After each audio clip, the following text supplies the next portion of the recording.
Hello everyone. Today we will start a new chapter that is lines and angles. यानी आज हम lines and angles के बारे में जानेंगे, ठीक है? तो सबसे पहले अगर हम लाइन एंड एंगल्स को शुरू करते हैं तो इसमें सबसे पहली चीज जो हमें वो हमें रिकॉल करने पड़ेगा। पीछे की जितनी भी चीजें अभी तक हमने पढ़ी हैं उनको हम एक बार रिकॉल करेंगे तभी हमें ये टॉपिक पूरी तरीके से समझ आएगा। तो रिकॉल करने के लिए मैंने यहाँ पे कुछ पॉइंट लिख दिए हैं, तो अब एक एक करके इन पॉइंट्स को हम रिकॉल करते हैं, देखते हैं कि कितना हमें याद है या क्या ऐसी चीज है जो हम भूल गए हैं, तो वो हमारा रिवाइज हो जाएगा। तो चलो शुरू करते हैं। तो इसमें सबसे पहली चीज आती है लाइन सेगमेंट। लाइन सेगमेंट क्या होती है?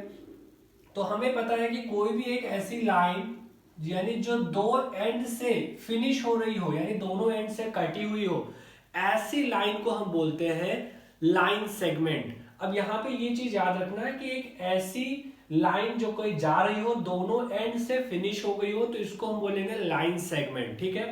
अब इसका कंपैरिजन करते हैं दो अलग अलग चीजों से, तो आप समझोगे कि ये है क्या। दूसरी चीज होती है इसमें रे। रे की क्या खास बात होती है कि रे जो है वो एक साइड से कटी हुई होती है और एक साइड आगे बढ़ रही होती है, यानी इसके एक साइड में इसका एंड हमें नहीं पता होता, एक साइड का एंड हमें पता होता है, तो ये हो गई रे। और तीसरी चीज होती है इसमें लाइन। लाइन की खास बात ये होती है कि इसका दोनों ही तरफ का एंड हमें नहीं पता होता, यानी कि ये लाइन कहां तक आगे जाएगी या इस साइड कहां तक जाएगी ये हमें नहीं पता होता। तो ये हो गई लाइन, जो बीच में है ये हो गई हमारी रे, और सबसे ऊपर हो गई लाइन सेगमेंट। तीनों में बस फर्क इतना है कि लाइन सेगमेंट दोनों ही एंड से कटी हुई होती है, यानी एक निश्चित दूरी की होती है। रे एक एंड पे तो स्टॉप होती है, दूसरे एंड पे बढ़ रही होती है, और कितना बढ़ेगी हमें नहीं पता, ठीक है। और तीसरी वाली होती है लाइन। लाइन जो कि दोनों ही एंड से बढ़ रही होती है, कि कितना दोनों तरफ बढ़ेगी हमें नहीं पता होता है, तो यानी हम ये नहीं कह सकते कि लाइन यहां जाके रुक गई, ठीक है। तो लाइन कितनी भी लंबी हो सकती है, ठीक है। अब इसको लिखते कैसे हैं, क्योंकि हमारा जो चैप्टर है इसमें हमें क्वेश्चंस को लिखना पड़ता है और हमें ये क्वेश्चंस एग्जामिनर को समझाने पड़ते हैं। तो वो हम लिखेंगे कैसे, इसके लिए आपको समझना पड़ेगा। सबसे पहले तो अगर हम कभी लाइन को शो करते हैं तो लाइन को लिखने का तरीका कुछ ऐसा होता है। अगर हमें लिखना है ए बी लाइन, तो हम लिखते हैं ए बी और ऊपर ऐसा लाइन बनाते हैं, ठीक है। अगर हमें लिखना होगा ये कि ए बी, अब यहाँ पे मान लेते हैं कोई पॉइंट अगर ए है और एक यहाँ पे पॉइंट है बी, तो इसको लिखेंगे ए बी लाइन, ठीक है। लेकिन अगर यहाँ पे कोई पॉइंट ए है और यहाँ पे कहीं कोई एक पॉइंट है बी, तो अगर ये रे हो गई तो रे ए बी हम कैसे लिखेंगे? तो रे ए बी लिखने का तरीका होता है ए बी और इसके ऊपर हम एक साइड एरो लगाते हैं, तो ये हो गया हमारा रे ए बी, ठीक है। इसके बाद जो हमारी थर्ड चीज आती है लाइन सेगमेंट। ये क्या होती है? इसमें भी अगर हमें लाइन सेगमेंट को लिखना है तो लाइन सेगमेंट को हम लिख सकते हैं ए बी, या फिर इसको बी ए भी लिख सकते हैं, लेकिन ये सिंपली ऐसे ही लिखी जाती है लाइन सेगमेंट, और इसके ऊपर हम एक बार जैसी यानी एक लाइन सेगमेंट को शो कर सकते हैं।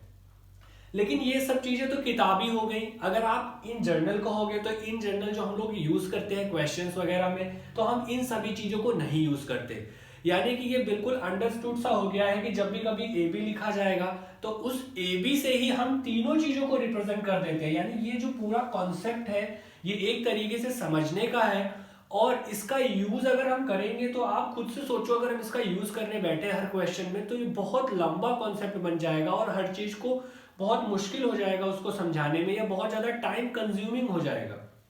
तो इसकी वजह से हम क्या करते हैं, इसको सिंपली बस हम एक चीज लिख लेते हैं ए बी।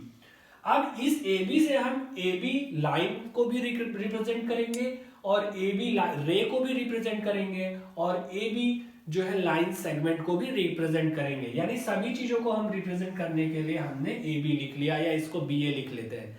क्वेश्चन के अकॉर्डिंग या सिचुएशन के अकॉर्डिंग आपको ऑटोमेटिकली पता चल जाएगा कि वो लाइन है या रे है या फिर लाइन सेगमेंट है, ठीक है। एक चीज और यहाँ पे आती है, इन जनरल जो हम लोग लाइन यूज करते हैं वो लाइन होती है, उसको हम बेसिकली ऐसे डिनोट करते हैं एल एम एन। इन लेटर्स के साथ अगर हम किसी चीज की लाइन है कोई, तो उसको हम इन लेटर्स के साथ डिनोट कर देते हैं। तो कभी अगर आपको ऐसे स्मॉल लेटर्स मिले एल एम एन, तो वहां पे बेसिकली हम इसी से इन लाइंस को डिनोट कर देते हैं, क्योंकि इनका कोई एंड पॉइंट तो होता नहीं है, तो आप एक सिंपल लेटर स्मॉल लेटर के साथ इसको डिनोट कर सकते हो, ठीक है। इसके बाद अगर हम आगे चले और हमारा नेक्स्ट जो चीज आती है वो आती है कोलिनियर पॉइंट्स। अब ये क्या होते हैं, तो जैसे मान लेते हैं सपोज यहाँ पे हमारे पास कोई एक लाइन सेगमेंट है। आप देखो यहाँ पे एक चीज और निकल के आती है कि आप हर बार लाइन सेगमेंट बोलना थोड़ा मुश्किल होता है, इसलिए इन जनरल हम लाइन बोल देते हैं लाइन सेगमेंट को भी, लेकिन इसके बीच का डिफरेंस आपको पता होना चाहिए। बट इन जनरल हम लोग पढ़ने के समय या समझने के समय हम लोग इसको सिंपली लाइन बोल देते हैं। तो लाइन का मतलब ये नहीं है कि आप वो अभी जो हमने पढ़ी थी लाइन उसको आप ले लो, तो लाइन सेगमेंट को भी हम नॉर्मली लाइन बोल देते हैं, ठीक है। तो कोलिनियर पॉइंट्स क्या होते हैं, तो कभी भी एक कोई लाइन जा रही है तो इसमें 3 या उससे ज्यादा पॉइंट्स आएंगे तो उसको हम बोलेंगे कोलिनियर पॉइंट्स, ठीक है। जैसे यहां पे मान लेते हैं कोई पॉइंट है P, तो ये A, P और B ये तीनों क्या है, कोलिनियर है, यानी एक ही लाइन में है। लेकिन जरा देखो अगर मैं यहाँ पे एक पॉइंट बना दूं, यहाँ पे ये हो गया, मान लो मैं बोल दूं कि Q, तो क्या ये एक लाइन में है, तो ये एक लाइन में नहीं है।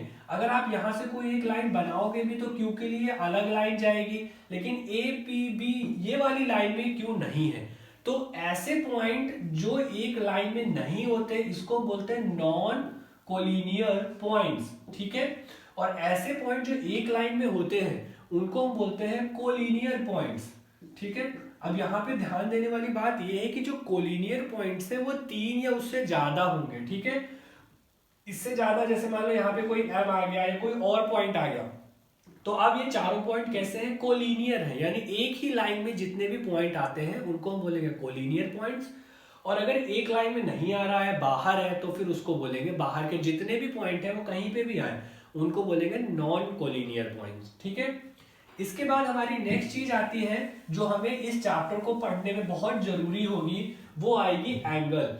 यानी एंगल क्या होते हैं इसका अगर हम बोले तो, यानी कि एंगल्स क्या होते हैं, बहुत सारे एंगल। तो ये एंगल्स इस चैप्टर का बहुत ज्यादा जरूरी हिस्सा है। अभी हमने लाइंस के बारे में जाना, अब हम एंगल्स के बारे में जानेंगे। तो एंगल क्या होता है, बेसिकली कोई भी दो रे कह सकते हो आप, ठीक है।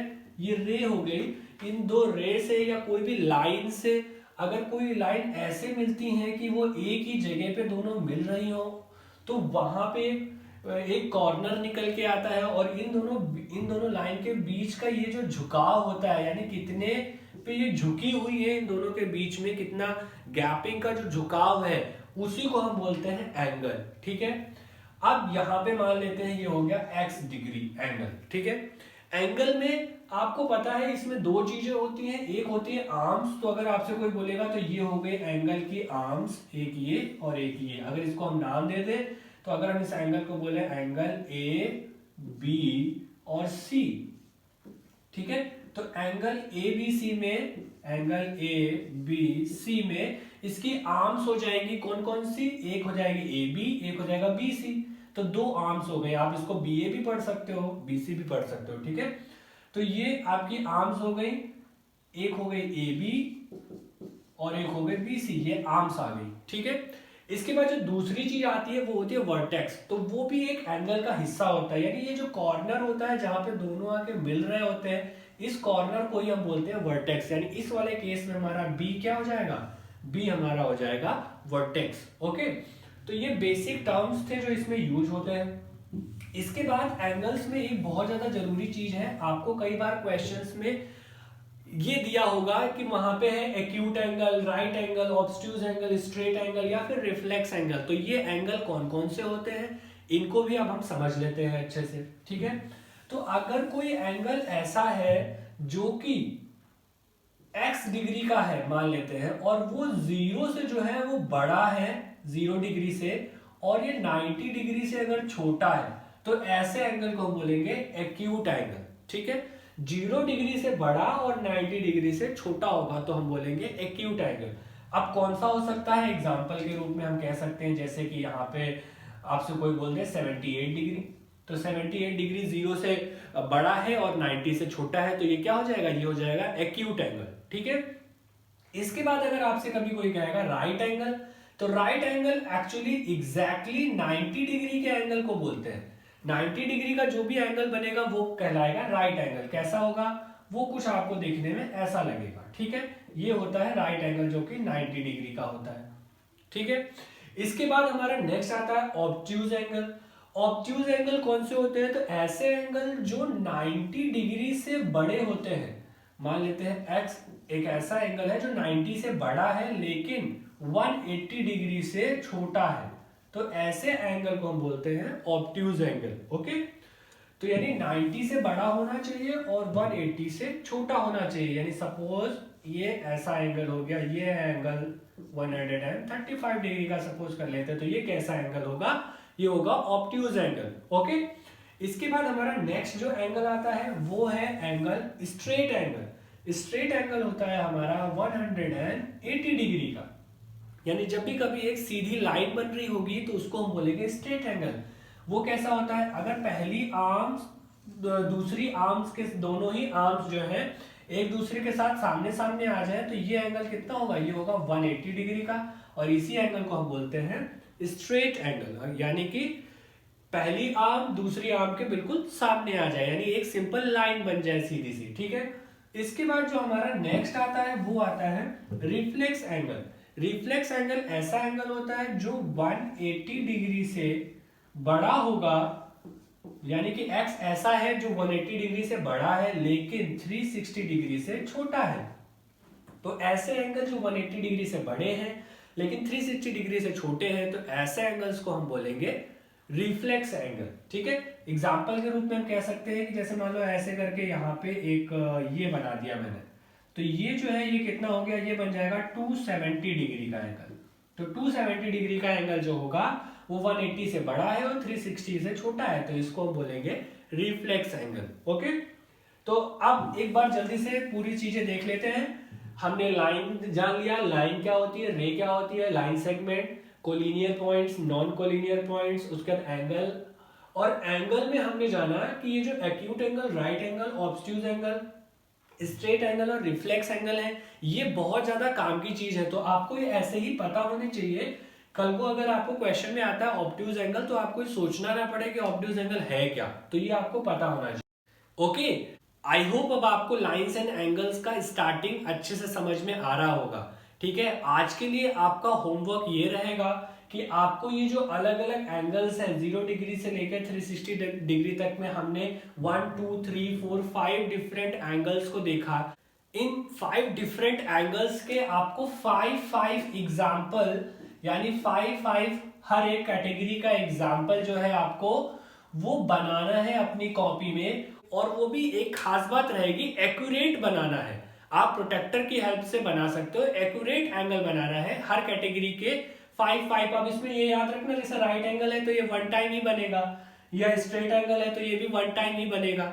अदरवाइज ये जो 1 2 3 इन 3 कैटेगरीज के 5 एंगल बनेंगे, और इन एंगल्स को आपको एक्यूरेटली बनाना है और उसकी लास्ट में आपको पिक्चर क्लिक करके भेजना है अपनी क्लास में। यानी आपके लिए ये आज का होमवर्क रहेगा। ओके, आगे की चीजों को हम नेक्स्ट क्लास में डिस्कस करेंगे। Okay, thank you.